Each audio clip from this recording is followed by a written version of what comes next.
আমরা এখনও সিদ্ধান্ত নিতে পারছি না আমরা এখন কবে যেতে পারবো। এদিকে পাশাপাশি গতকালকে এয়ারপোর্টে বিমানের আমরা খবর নিয়েছিলাম, যেটা নাকি 5,200 টাকা ছিল, গতকালকে পর্যন্ত এটা 7,400 টাকার কথা তারা আমাদেরকে জানাইছে। তারপরেও রেলের চিন্তা ভাবনা করছিলাম, রেল বলতেছে যে আমরা হয়তো আপনাদেরকে নিতে পারি, টিকিট কাটতে পারি, কিন্তু 50% নাকি লেট, যদি গাড়ি না যায় তাহলে 50% টাকা তারা আমাদেরকে রিটার্ন করবে না। এমনি অবস্থার পরিপ্রেক্ষিতে আমরা এখন এখানে মানে দুর্বিষহ জীবনযাপন করছি।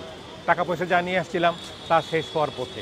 দেশের সঙ্গে কোনো যোগাযোগ করতে পারছেন না, যোগাযোগ বিচ্ছিন্ন, ফোনের মানে ইন্টারনেট কানেকশন নেই, তারা কথা বলতে পারছেন না। দেশের লোক তো চিন্তা করছি, এখানটা যারা রয়েছে তারাও তো বাড়ির জন্য চিন্তা করছেন যে ওখানকার লোক কীভাবে রয়েছে। তারপরে আপনার মনে করুন অনেকের ভিসা শেষ হয়ে যাচ্ছে।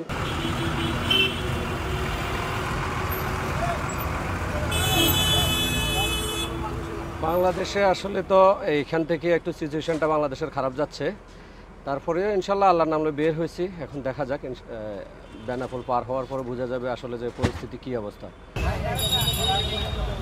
আমরা আপনার মনে করুন পেট্রাপোল পর্যন্ত এখান থেকে সার্ভিস দিচ্ছে, একটা করে বাস যাচ্ছে, কারো কোনো দিন এই কদিন তো দুটো গেছে, দুদিন, আর তারপরে একটা করে বাস যাচ্ছে পেট্রাপোল পর্যন্ত। এবং পেট্রাপোলের পরে আপনার বেনাপোলে গিয়ে তারা কিভাবে যাচ্ছে এটা তো মানে আমরা জানতেও পারছি না, কিন্তু উপায়ও নেই। তো তারা এখানে বসে থেকে যা অবস্থা, দেশে গিয়ে তারা হয়তো কোনোভাবে পৌঁছে যাবেন বাড়িতে।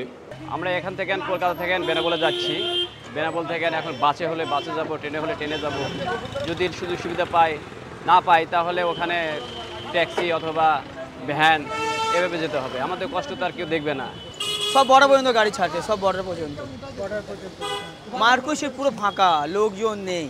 মার্কুইসে লোকজন নেই, পুরো ব্যবসা অবস্থা খুব খারাপ। এই বর্ডার দিকে খালি বর্ডার যাচ্ছে লোক, ওখানে দিকে কিছু গাড়ি পাওয়া যাচ্ছে তো লোক যাচ্ছে না, তো রিটার্নে চলে আসছে এখানে। আমার আজকে ডাইরেক্ট গ্রিন লাইন বাস ছিল, ওটা কালকে টিকিট পুরো ফুল বুকিং ছিল, সবে ক্যান্সেল করে দিয়েছে।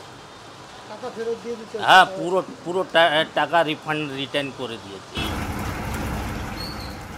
11 তারিখে বাংলাদেশ থেকে ঘুরতে এসে ইন্ডিয়াতে একটু দিল্লিতে গেছিলাম, দিল্লিতে ঘুরে আবার হয়তো আমরা 18 তারিখে ব্যাক করছি।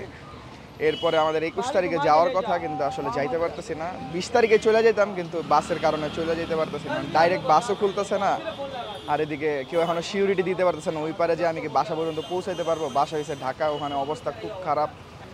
আপাতত এখানে আসি, চেষ্টা করতেছি কীভাবে যাওয়া যায় বাংলাদেশে।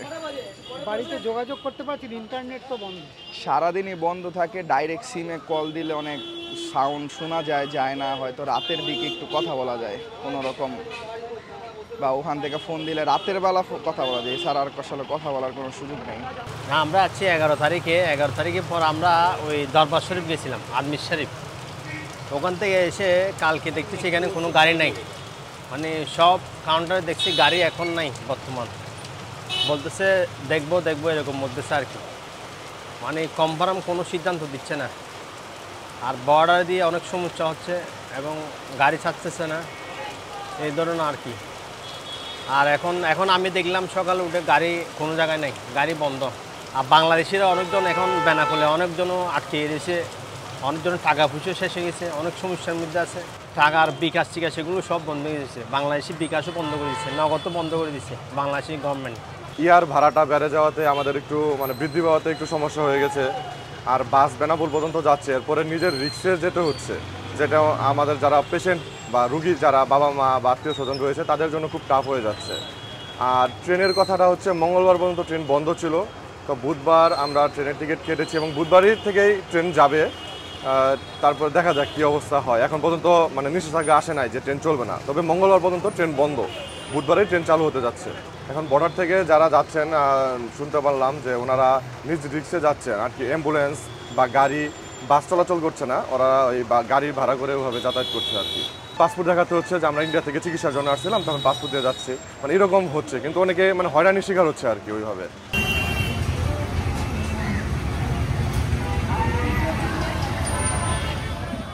এখন যা বাংলাদেশে লড়াই ঝগড়া চলছে, ছাত্র আন্দোলন, ওর জন্যে বর্ডারে লোক আটকে আছে, লোক আসা যাওয়া হচ্ছে না।